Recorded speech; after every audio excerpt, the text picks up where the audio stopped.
Hello, and welcome to the Sacred in Bloom podcast. I'm Natalie Fossum, a transformational coach and guide for midlife women on a path of deep healing and embodiment. Here we explore what it really means to come home to yourself in this season of life. From nervous system healing to sacred feminine energy, archetypes, hormones, intuition, sensuality, and soul-led transformation, this is your sacred space to bloom. Now is your time. Let's begin. Some women hit midlife and start to come alive in a whole new way. It's like they finally have permission to stop caring what anyone else thinks, and they start reconnecting with themselves, their bodies, their pleasure. They feel more confident, more embodied, even more sensual than they ever did in their 20s. But for others, it's the opposite. Midlife feels like everything is shifting, and maybe not in a good way. Your hormones are changing, your body doesn't look the same, and maybe even it feels like it's betraying you. Your responsibilities are different. Maybe your kids need less of you or your parents need more. You might be in a long-term relationship where the spark is faded, or maybe things have just changed. Or maybe you're single and wondering if desire is even still in you somewhere. It might be there and you long for partnership but feel anxious at the thought of getting out there. It's easy to feel like your sensual self just disappeared, or maybe like you should just let her go. And honestly, I have felt both in my almost 10 years in perimenopause. There are days when I feel really connected, like I can feel my radiance, my power, my joy. I look in the mirror and I smile at my sensual, creative self. And then there are days that I feel flat or exhausted, or like I'm just going through the motions in a body that I barely recognize. So whether you're feeling like you've lost your mojo and aren't sure where to even begin to find it again, or you are feeling her come alive in a new way in this part of your life, this conversation is for you. Because this version of you right now is worthy of feeling lit up from the inside out. And when that happens, it can drive joy, creativity, and purpose in all areas of your life. The way I want to talk about that sensual, open, gorgeous part of you today is by talking about archetypes, particularly the lover, but also the wild woman. And I also want to bring in some stories and frequencies of some mythological representations of that part of the divine feminine that lives in us all. And I want to be clear, I'm offering this as something to examine and see if it helps you connect more deeply with those traits in you. I'm not trying to shift your spirituality or your religion because, frankly, that is none of my business. I'd encourage you to listen with an open mind and integrate what serves you. So after we do that, we'll wrap it up. I'll walk you through a few practices that can help you anchor back into your sensual, radiant, creative self, especially if you've been living in that overfunctioned, burned out mode. These are tools and methods that I use myself and that I've shared with so many of the women that I work with. They're simple but powerful, and they're designed to help you reconnect with your sensuality in real life, not just in theory. And I'm telling you right now, this might be a long one, but I think it's going to be worth the journey. So I would encourage you to sit down, grab something to drink, and let's start with archetypes and goddesses. So an archetype is like a universal pattern or a symbolic energy that lives deep in the human psyche. Think of it as a blueprint, a recognizable theme, or a personality that shows up across time, cultures, and stories. We all carry many archetypes inside us, and they're not rigid roles, they're energies that we can tap into. For example, the mother, the warrior, the lover, the sage. These are all archetypes. They show up in mythology, religion, fairy tales, even in pop culture. And they're not just stories out there somewhere. They live in us. Connecting with archetypes isn't about trying to be someone else. It's about remembering a part of you that may have gone quiet or that you've never made friends with. These archetypes give us language, imagery, and a felt sense of what we're trying to reclaim. They can help us understand ourselves in a deeper way and offer a path back when we feel disconnected or stuck, or even just ready to move through the world in a new way. I want to offer you two powerful feminine archetypes that live within every woman because they're especially important in midlife, and they're at the heart of what we're reclaiming in this episode. The lover and the wild woman. In Jungian psychology, archetypes are universal energies. They're core aspects of the psyche that show up across cultures and time, like I said. They aren't fixed roles that you're meant to perform.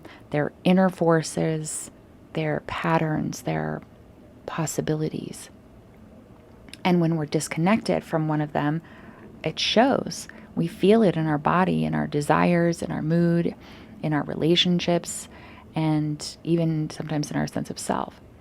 And the lover, she's one of the most vibrant and vital archetypes we can work with, especially in midlife. She is also one of the most misunderstood. People hear lover and they think sex, seduction, and romantic partnership. But the lover archetype isn't defined by someone else's gaze or desire. She's defined by her relationship to aliveness, to her body, to her desires, and her joy.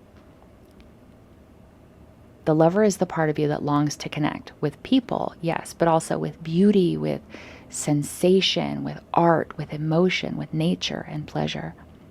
She's the archetype who reminds you to truly be present and rejoice in your body, in your senses, in the richness of life. She's about intimacy, sure, but not just with others, with yourself. And for so many women in midlife, she's been pushed down, not because she's gone, but because she's been buried under stress, under caregiving, under productivity, under years of disconnection, chronic tension, or shame about how our bodies look or what we're allowed to want or feel or say or do or be.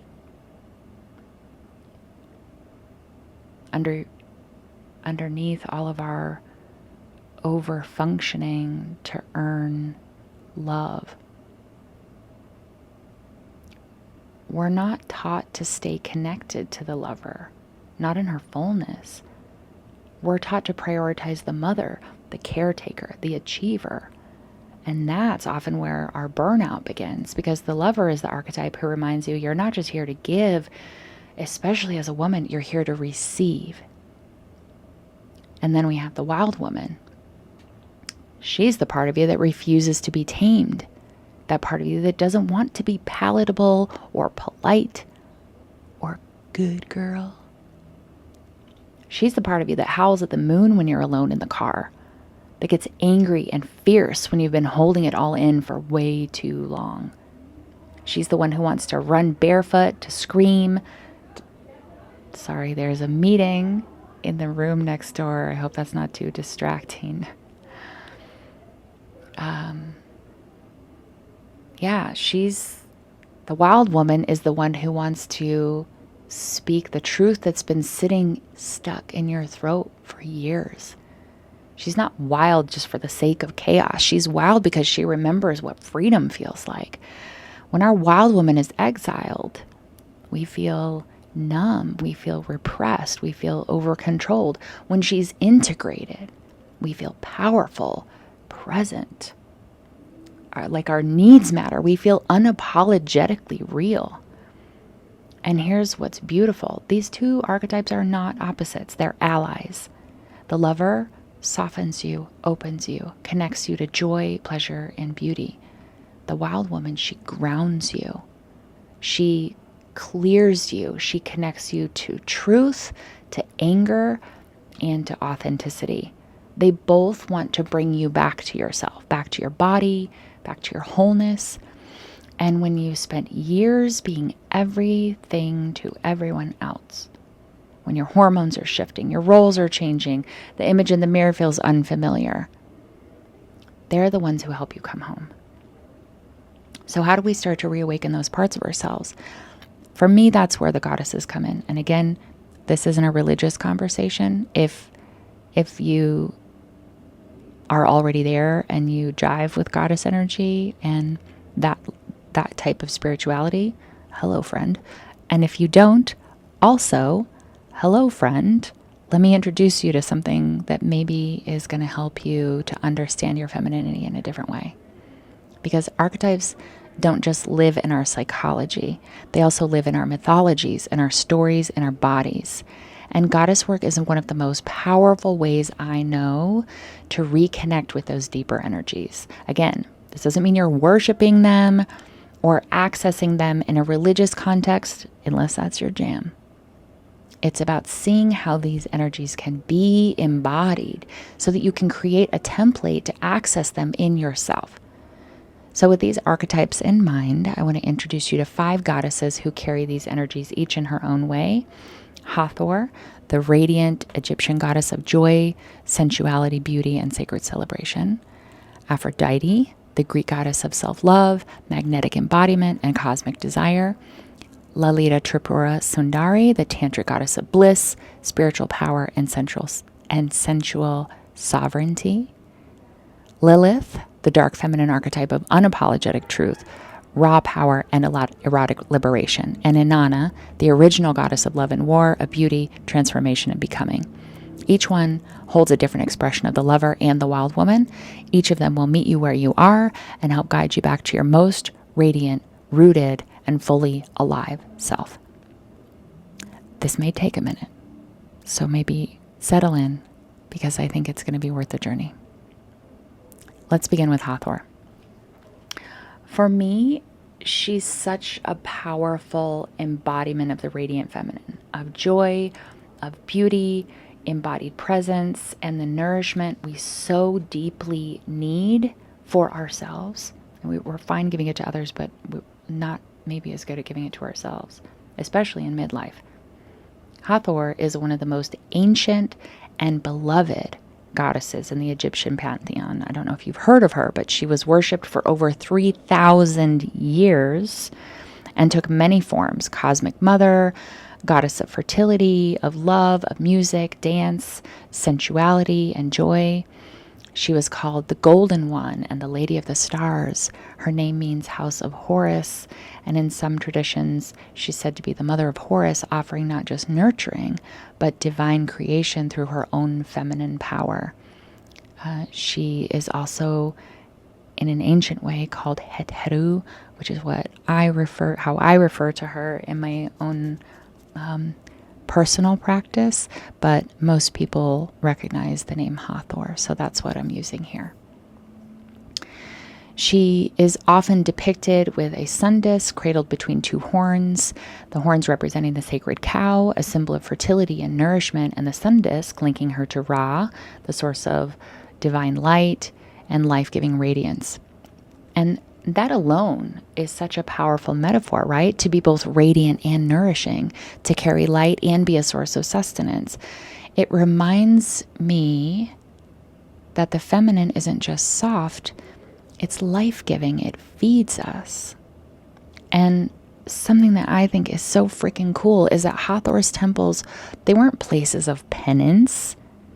They weren't places of shame. They were places of celebration and pleasure. People came to sing and dance and anoint themselves in oil and drink sacred wine, not to atone, but to give themselves space to remember what it feels like to be alive in your body, to experience pleasure, not for performance, not for someone else, but for themselves.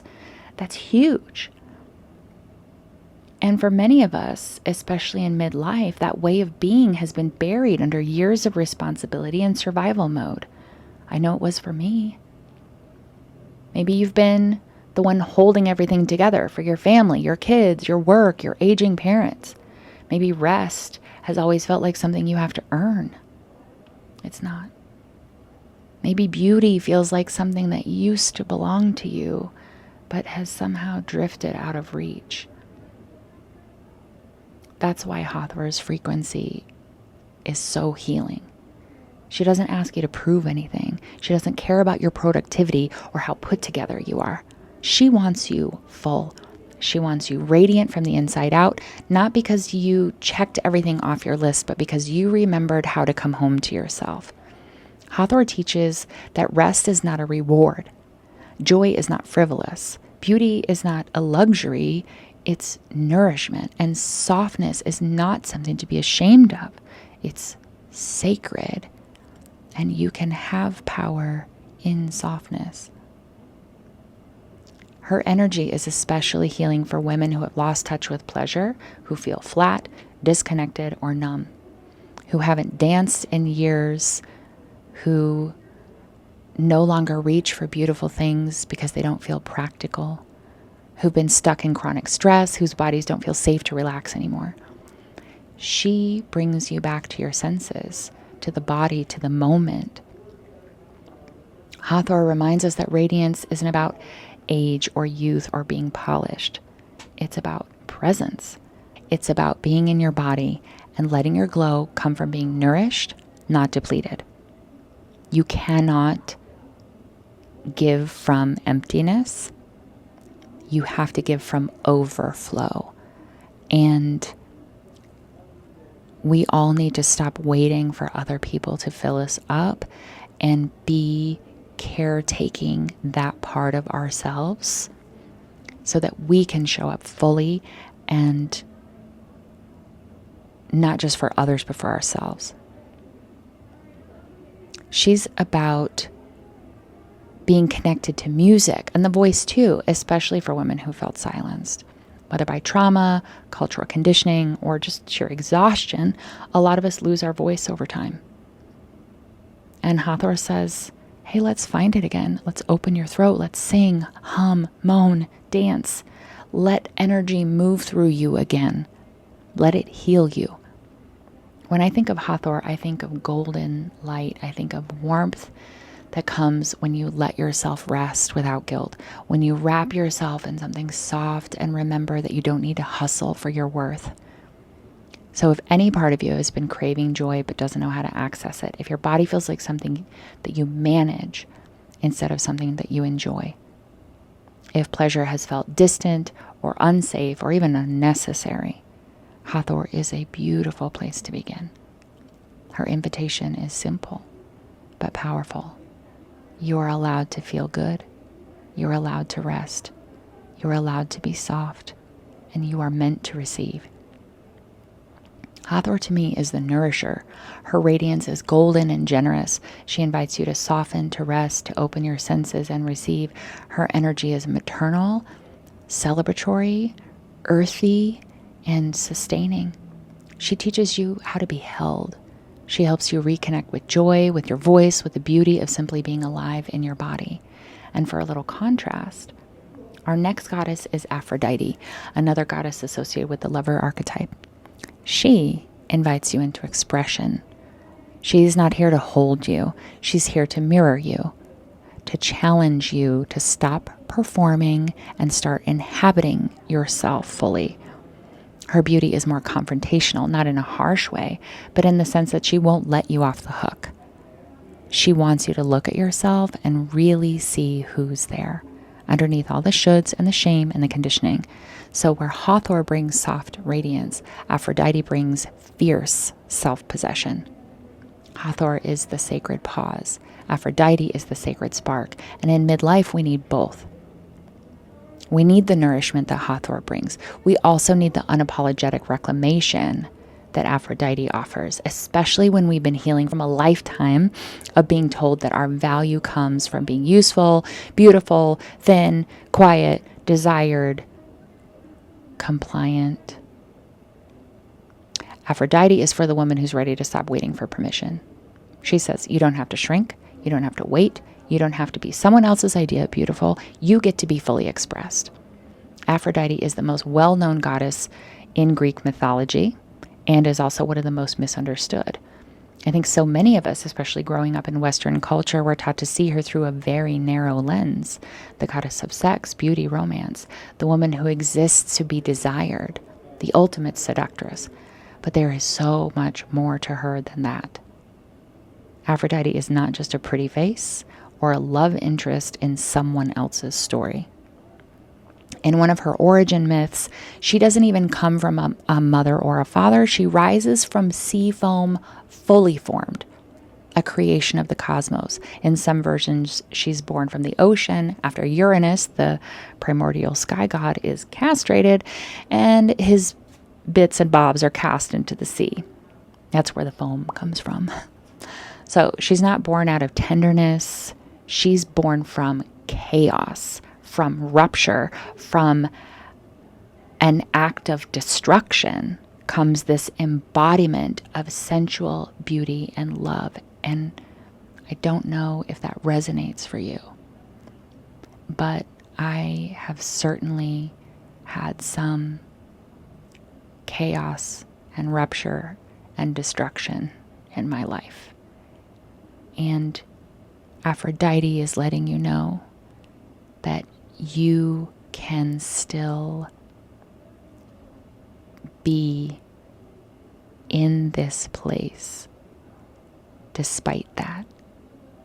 She tells us something really powerful. She's not fragile. She isn't sweet and simple. I think a lot of us think of her as maybe more of a kind of maiden sort of energy. And for me, she is forged out of intensity. Her beauty is cosmic, not cosmetic. She's not an ornament. She's a freaking force. And more than anything, Aphrodite teaches us that beauty is not about being pleasing to others. It's about being connected to yourself. It's the way your body softens when you stop criticizing it. It's the way your eyes glow when you've been laughing with someone you trust. It's the magnetism you exude when you feel at home in your own skin, when you're not performing, but simply being. She's the goddess of self-love as devotion. And I don't mean the trendy kind where we slap affirmations over deep wounds. I mean the kind of love that takes courage, that says, I'm not waiting to be more healed or thinner or more perfect or more put together, whatever, to show up for myself. I'm worthy of that. I'm worthy of love right now. Her energy is deeply healing for anyone who has felt shame around their body, for women who are taught to be small, to be quiet, to be good girls, for those of us who learned that sensuality is dangerous or selfish or evil or something that you grow out of or sinful. Aphrodite says, no, your sensuality isn't shameful. It is sacred. It is part of your power. It is your birthright. She reminds us that beauty is a frequency that you can return to. That pleasure is a way back to presence. And that loving yourself, really loving yourself, is what makes you magnetic. It's not about trying to be sexy. It's about becoming so connected to who you are that you radiate that from the inside out. She is especially powerful to work with when you're reconnecting to your reflection after years of criticism or disconnection, when you're learning how to see yourself again, not through the gaze of others, but through the eyes of the divine. And when you do that, when you look at yourself with reverence instead of judgment, you begin to feel that energy again. That Aphrodite current says, there you are. I see you. I missed you. Let's begin again. She's the lover archetype in one of its most classical mythic forms, right? She embodies beauty, sensuality, connection, and self-devotion. But she is not a lover who loses herself in someone else. She doesn't disappear in love. She expands. She teaches you that to love well, you must first belong to yourself. Her lover archetype isn't about being pleasing. It's about being fully alive. She's about the pleasure of presence, the radiance of confidence, and the magnetic power of someone who fully knows their own worth. Aphrodite also contains the wild woman, not in the chaotic, untamed wilderness kind of way, but in the disruption of norms. She was born of sea foam and sky god, not from mother or father. Like I said, she doesn't follow the freaking rules. She loves who she loves. She follows her desire. She stirs shit up, not because she wants to hurt or manipulate anyone, but because her very existence challenges what's been tamed or expected. She is wild in the sense that she refuses to be boxed in. She's wild in her truth and her autonomy, her refusal to settle for a life of performance or politeness. So, we've journeyed with Hathor, the goddess who invites us to soften and receive, and we've stood in the mirror with Aphrodite, who calls us to reclaim our expression and remember our beauty as a frequency, not a performance. And there's one more goddess I want to bring in here who holds a slightly different thread, one that weaves the sensual and the spiritual together in a way that feels especially important for midlife women. And admittedly, this is not a pantheon or a belief system, I guess, that I am very familiar with. However, I started learning about her through reading, and I admittedly am not an expert on her, but I really felt like she needed to be here. And that's Lalita Tripura Sundari. I hope I said that right. Her name might not be as familiar as Hathor or Aphrodite, but her energy is unmistakable and so needed right now. If Hathor is the golden light that warms you, and Aphrodite is the mirror that wakes you up, Lalita is the spark that ignites your inner altar. She reminds us that pleasure and presence are not separate from the divine. They are the divine. Because in so many spiritual traditions, especially those many of us grew up with, there's this split, right? You can either be spiritual or you can be sensual. But generally in most mythologies, whatever you want to call it, religion, those two things aren't allowed to hang out.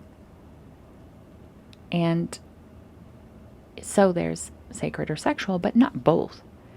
And Lalita dissolves that divide.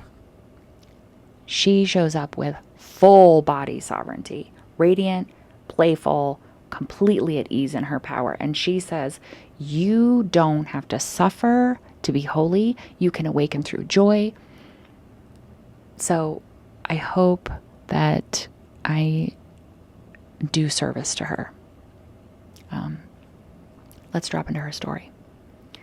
So Lalita Tripura Sundari is a goddess of the Shriveda tradition of Tantra, and her name means the playfully beautiful one who rules the three worlds. And those three worlds, they're not just mythic, they're personal. She rules over your physical world, so your body, your senses, your pleasure. She rules over your subtle world, your emotions, your energy, your intuition. And she rules over your causal or spiritual world, your soul, your truth, your connection to the divine. She's considered one of the highest forms of Shakti, the divine feminine life force, because she doesn't ask you to transcend the world. She invites you to live fully in it, to rule it with clarity, pleasure, and compassion. She's not about bypassing or detaching. She's not asking you to reject the world. She's about presence. She's about saying, don't leave your body to find God. The divine is already here in your skin, your senses, your laughter, your longing. And something I love about her is she's not just light and floaty. She's not just a sweet, smiling energy. She's freaking luscious. She's grounded. She's commanding. She sits on a throne of desire, not because she's ruled by it, but because she's at peace with it. When she is in right relationship with her hunger, her sensuality, her wisdom, she teaches us that it's safe for us to be there too. She bridges the sensual and the spiritual. She reminds you that your body is not something to overcome or numb. It's a temple. Your pleasure is not a distraction from your purpose. It's a portal into it. Beauty is not a vanity project. It's a language your soul speaks fluently. She's the sacred yes, the full-bodied yes that rises from deep inside when something is truly aligned, when it's a real yes that you feel with your whole body, not a performative one. And for so many women in midlife who were taught to disconnect from their sensuality, or to be afraid of it, or to feel like there are only certain spaces where it's allowed, or who feel like it's faded as their hormones have shifted or roles have changed. Lolita can be the energy that brings that all back. She is the reminder that you don't need to reject your body to be wise. Wisdom comes in being fully in it. Your pleasure doesn't need a reason. It just needs your permission. Lolita says, you are sacred in your body, sacred in your pleasure, sacred in your intuition and your power. You are meant to live fully in your body, in your truth, in your joy.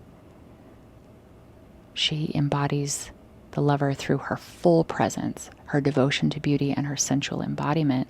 And she invites intimacy not just with others, but with life itself. She's about feeling deeply, loving boldly, and experiencing the world through the senses. She represents the archetypal energy of I am here, I feel, I receive, I connect. But she also channels the wild woman, not in the untamed primal rage we often associate with that archetype alone, but in her unapologetic self-possession. She doesn't shrink. She doesn't conform. She doesn't mute her pleasure or her power to make anybody else comfortable. She rules the three worlds. She's sovereign. She's the woman who laughs loudly, loves deeply, and doesn't second guess her hunger for life. She tells us you don't need to perform to be worthy. You don't need to tone it down to be loved. You don't need to live only in your mind to be spiritual. Lolita is what happens when the lover and the wild woman archetypes integrate and rise together in harmony. She's that lush middle ground between sacred sensuality and unapologetic freedom. She's both the invitation and the initiation. So let's zoom out for a moment. If we think of the lover archetype as a larger energetic blueprint, the archetype that governs connection, sensuality, passion, beauty, devotion, then the radiant feminine and the sacred seductress are like two distinct expressions or sub-archetypes that live within her. The radiant feminine is the open, joyful, glowing side of the lover. She expresses through beauty, delight, softness, and emotional presence. She's the warmth you feel when you see someone fully alive in their own body. Think Hathor, think Aphrodite, think Lolita. Each of them embodies this radiant lover energy in her own way, whether through sacred joy, magnetic beauty, or sovereign pleasure. But the lover doesn't stop there. She also has a deeper, more powerful side. The one who holds her own gaze, who knows her worth, who isn't afraid of her desire or power. And that's the sacred seductress. She's not about performance or people-pleasing. She's the lover who has grown past the need to be chosen because she has chosen herself. She's not magnetic because she tries to be, but because she's fully in alignment and integrity with her truth. And if the radiant feminine is the sunlit garden of the lover, the sacred seductress is her midnight fire. She is the one who longs, who aches. She is the hunger. She is the knowing. She's the lover who's walked through the underworld and come out with her desire intact. And for me, and this may ruffle some feathers, but hang with me for a minute. No one represents that fire like Lilith. Lilith is one of the most misunderstood feminine figures in mythology, and honestly, that makes perfect sense because she's never been easy to control, and that's kind of the point. In Jewish lore, Lilith was said to be Adam's first wife, if you're not familiar with the story, made from the same earth, not his rib like Eve. So she was his equal. When he tried to dominate her, she said, no thanks, and refused to submit. And rather than stay small, she left the garden entirely. She chose exile over compliance, and for that she was heavily demonized.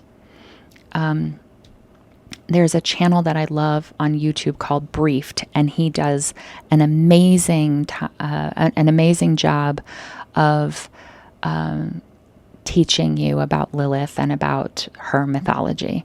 I highly recommend that you check that out if that calls you. He does it, and again, the channel is Briefed. I'll put a link in the show notes. He's just great.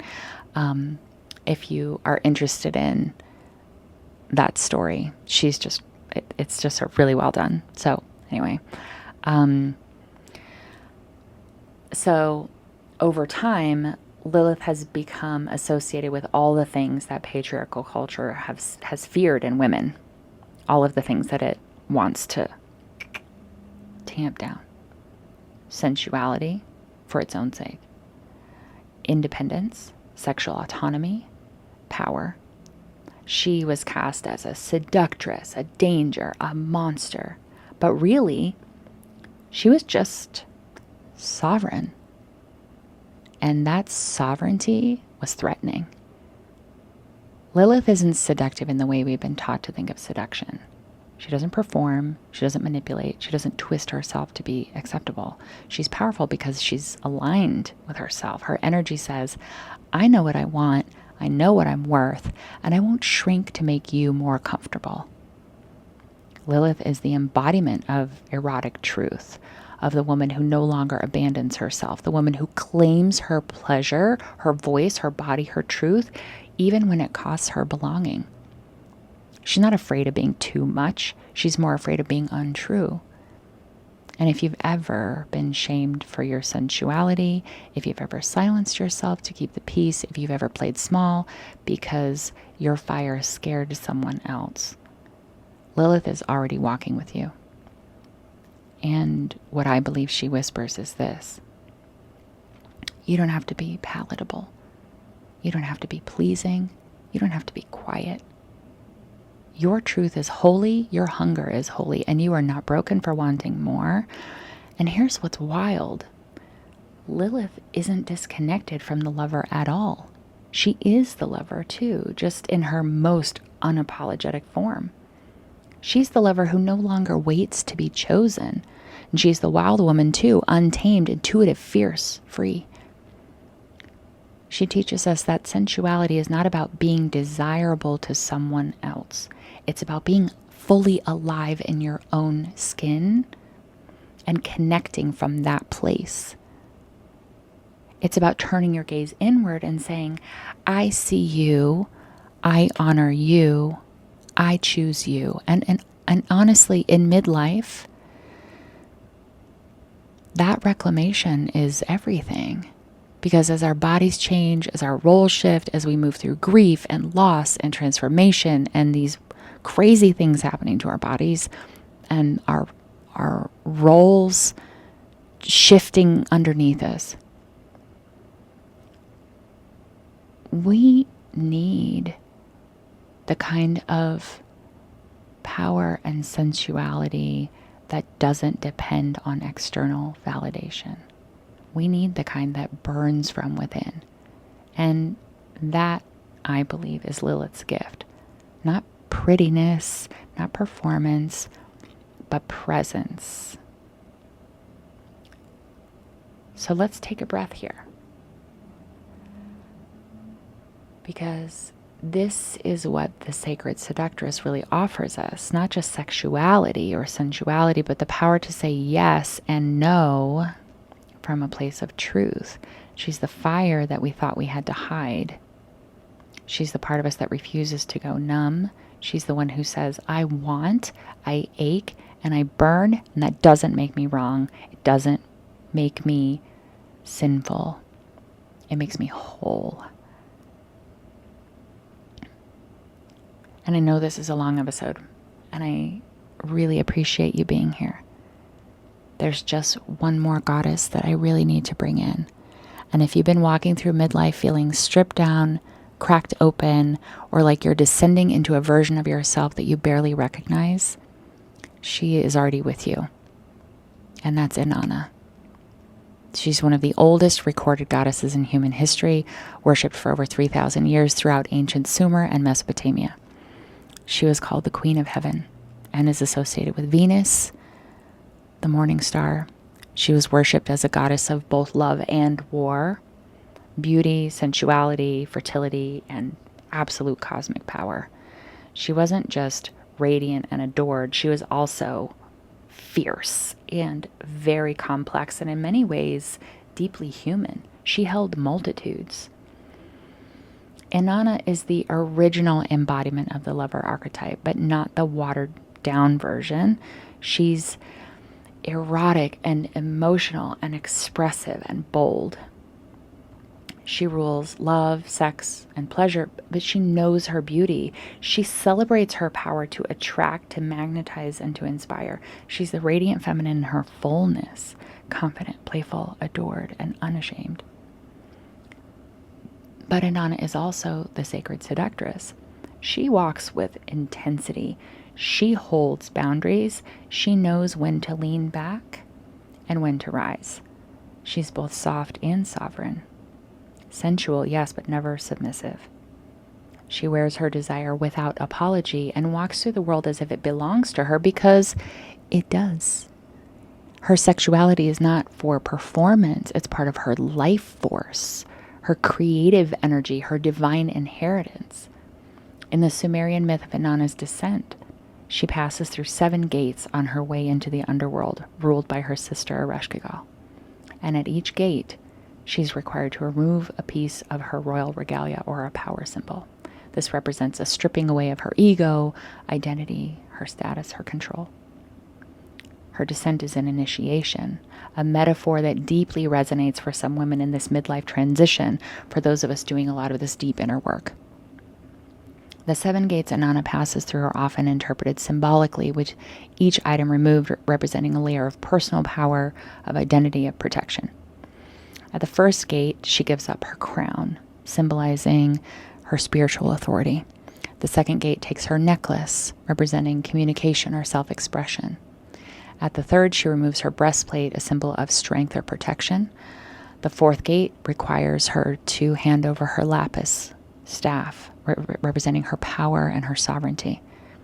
At the fifth, she removes her belt or girdle, often seen as a link to her creativity and her sexuality. The sixth gate takes her anklets, symbols of her groundedness, of her earthy connection. And finally, at the 7th gate, she removes her robes, shedding the last layer of her external persona or identity. And once Inanna arrives at the throne room of her sister, Ereshkigal, she's been stripped of all of her power. She bows, but Ereshkigal looks at her with the eye of death and speaks a curse and kills Inanna. She's held in that death state for 3 days and 3 nights, echoing the mythic pattern of resurrection you'll see later in the stories of Osiris, Persephone, Jesus, etc. During this time, no growth happens in the world above. Life just stops, stalls. It's a cosmic pause. And her complete surrender, it's her complete surrender to the void. There are appeals to Ereshkigal, and she finally agrees to release Inanna, but there's a price.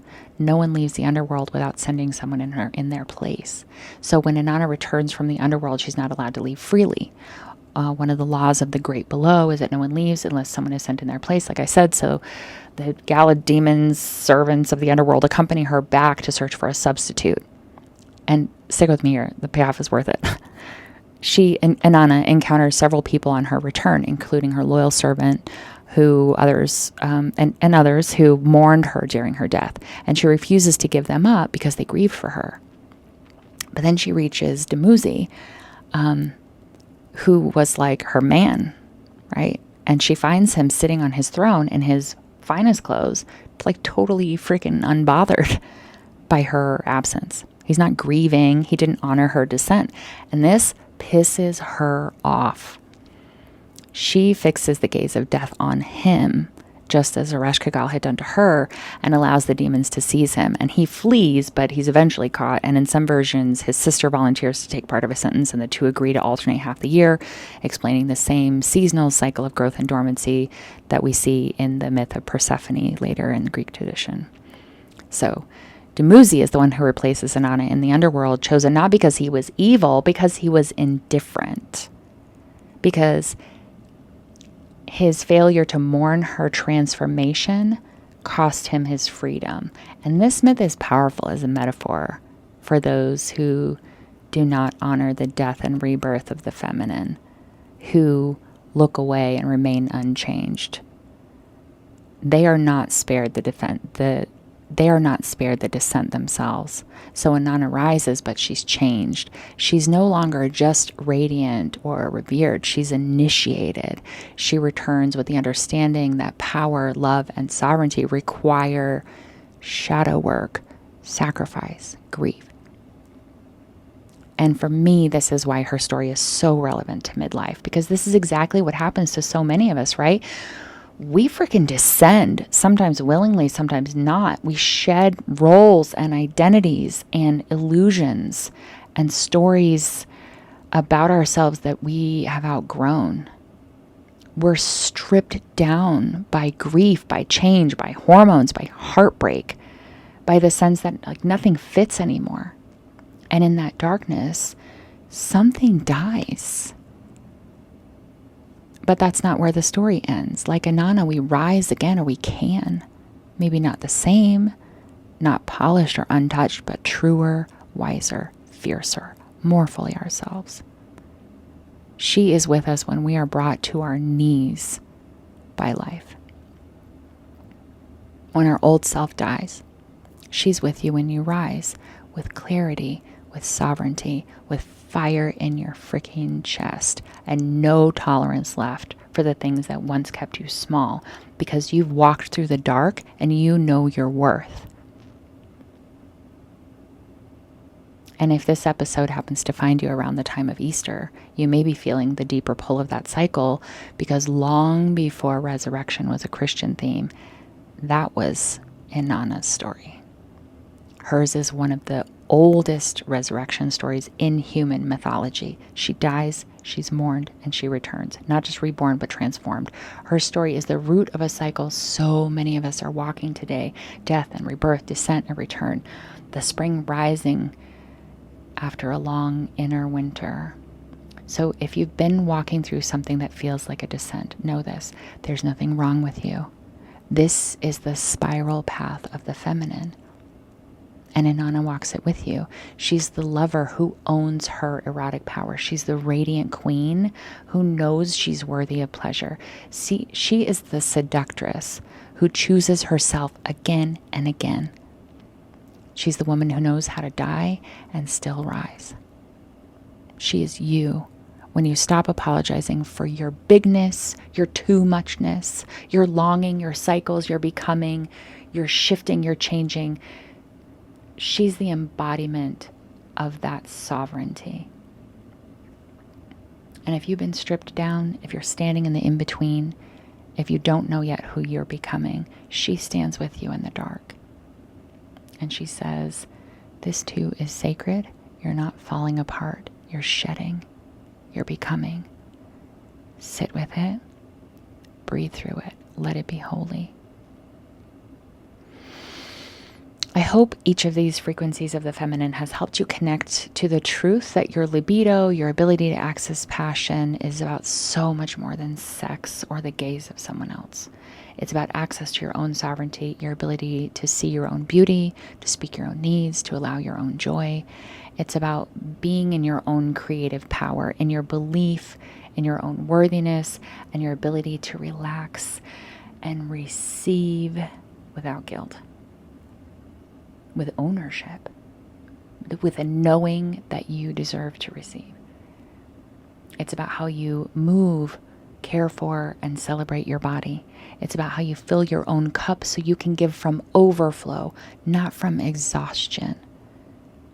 It's about doing the work to free yourself of old stories, of your old self that no longer serves you, so that you can fully embody your most radiant, powerful, deserving, beautiful self now. And absolutely. Okay. So let's zoom out and get grounded, because you may be wondering, okay, but how do I actually bring all of this mythology or whatever, archetypes, whatever, into my daily life? Like, I need this to be practical. And I agree with you. it's great to talk about these things and feel them in our field. But the real power is when we are able to integrate that and embody it. Okay. So you may be thinking like, okay, great, but how does this translate into my bedroom, my relationship, my dating life, my my daily? And I hear you. And it's one thing to feel inspired by all this beautiful archetypal goddess energy, but we all need some tangible, accessible ways to begin reclaiming our sensuality, confidence, and radiance, like right now. Whether you're partnered or not, whether your libido is fired up or not, whether you feel connected to your own body or you're still numbed out. These aren't about performing or proving anything. They're about coming home to yourself. You don't have to do all of them. Start with what speaks to you. Add one small ritual to your day. See what happens. But you have to create some space for you to shift. So the first one is create one daily moment of sensual presence. Choose a moment in your day. Maybe it's while you're moisturizing your skin or sipping tea or lighting a candle or when you're getting dressed or in the shower. I want you to slow it down. Feel it. Smell it. Notice the textures, the temperature, the sensations. Let it become a practice of devotion and intention instead of just always being on autopilot. When you tune into your body, when you look for beauty everywhere, when you allow softness, when you allow stillness, that is how we rewire the nervous system to receive instead of constantly bracing and doing. And that's part of why I'm creating the 90-day nervous system reset course, because you have so much untapped power there that you don't realize. When you know how to control your nervous system, there are so many things that open up for you. But you can start with just this small practice. Another one is moving your body from the inside out. You don't need choreography. You don't need to look sexy. Put on music. Close your eyes if you want to, but don't run into anything. Let your hips lead. Let your shoulders melt. Let your body move however she wants. Whether you want to sway or shake or have periods of movement and then stillness. This isn't about performance. It's about expression and feeling alive and letting energy run through your body and move. The third one is conscious rest. 10 minutes, eyes closed, hands on your body, maybe a pillow under your knees, maybe your legs up the wall. Let yourself be held by the earth. This helps reset your nervous system and helps shift you into feminine energy of openness and replenishment. If you can follow with some gentle touch or self-massage, nothing complicated, just presence. That's even better. Next, I think this is number 4, speak a desire out loud, even just to yourself. You can say it in the mirror. You can say it in the bathroom, hiding. You can say it in your car, alone. You can say it to someone else. I want to feel soft. I want to be kissed like I matter. I want to feel the sun on my bare skin. No shame, no needing to explain or justify. Let your body hear what you long for. Start opening up your voice. Because when you start to do that, it's going to get easier and easier to say it in the moments that matter. Number 5, wear something that feels like you. This can be a scent, a scarf, your favorite earrings, a lipstick, a texture, your favorite color. Something that feels soft or powerful or radiant, something that's just for you. And I want you to think of this as an act of adornment, as a reclamation of your beauty, of your right to feel good in your skin, whether you're leaving the house or not. Give that to yourself. Let yourself know that you deserve that feeling no matter who is watching or where you're going. 6 is I want you to reclaim your mirror time. And by that I mean, instead of critiquing your reflection, pause and soften. Whisper, I see you. And then name something beautiful. Your eyes, your hair, the curve of your mouth, the curve of your breast, the way your body moves, the evidence of the things that you have made it through. Even scars are allowed to be sacred. You are allowed to be affected by gravity. You are allowed to claim what you want to enjoy about your body. You can critique and judge it later if you must, but just for right now, just give yourself a few minutes every day of kindness. And it may feel awkward at first, but when you do this consistently, you start to rewire the way you relate to yourself. And this is part of reprogramming your internal gaze. 7, and again, I'm not trying to get you to change your spiritual practice. Take what works for you, leave the rest. But 7 is call in goddess energy when you need it. Say her name, feel her presence, light a candle. Let Hathor remind you to soften into pleasure. Let Aphrodite remind you that you're magnetic when you love yourself. Maybe like before a date or before an encounter with your partner. Let Lalita awaken your full-bodied sensual sovereignty. Let Lilith reignite your inner fire and remind you not to shrink. Let Inanna remind you of the power of your becoming, that this is a transitional, sacred part of your life. It's an invitation for a rebirth, not an ending. This episode is crazy long, but I really want you to be supported in these practices. So I want to let you know that I put together a workbook that goes deeper into these practices and more to help you reclaim this part of yourself. It has daily sensual practices, somatic movement, guided meditations, affirmations, and journaling prompts, and even some little rituals to help you call in your radiant or seductress energy, depending on what you're needing most that day. You'll find the link in the show notes. And I also have created several guided meditations and temple journeys on my YouTube channel that I would really encourage you to check out, especially the Hathor one, the one for the sacral chakra is great for what we're doing, what we're talking about here, and then also releasing guilt to allow yourself to rest. Those are the 3. And then I have one coming for Aphrodite. So be sure to subscribe because that one should be coming soon. I also would like to invite you to my Patreon, creating a space there for women who are interested in doing this work from a more supportive place. So we have conversations and I share a lot more there than I do in either my YouTube or my podcast. It's more private and intimate space, which allows us to have some more, intimate conversations and more transparency. So I definitely invite you to check that out. Also a link below. And I want to close with this. You don't owe your sensuality to anyone else. You don't have to be anyone's fantasy. This isn't about being sexy for the male gaze or even for partnership. This is about returning to or remembering a love for yourself. For you, it's a coming back to your aliveness, your expression, your power, and that is going to look different every day. Some days the radiant feminine shows up with dance and color and softness, and other days the seductress arrives in silence and fire, in a single knowing glance in the mirror, and both are holy.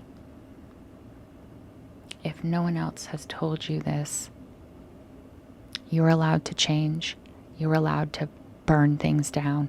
You're allowed to feel sensual, alive, playful, emotional, intense, radiant, messy, magnetic, soft, strong. You don't have to choose. You get to be the whole woman. You're not too old. You're not too late. You're not too broken. You're becoming. And your sensuality is not a relic of youth. It's an expression of your soul, and it's time to let her breathe again. Thank you for being here. I know this was a really long one. Thank you for walking this path with me. If this episode resonated, I would love for you to subscribe, leave a review, or share it with someone who needs this work. As I said, you can find the links to my guided meditations, the course I have coming up, and ways to go deeper, including my Patreon community. All of that in the show notes. You can also go to my website, sacredandbloom.com. Until next time, stay soft, stay powerful, and remember that you are sacred. You deserve all of the love and grace that you give everyone else. And you deserve to feel fully embodied in your joy and alive in this season of your life. Thanks for being here. I'll see you next time.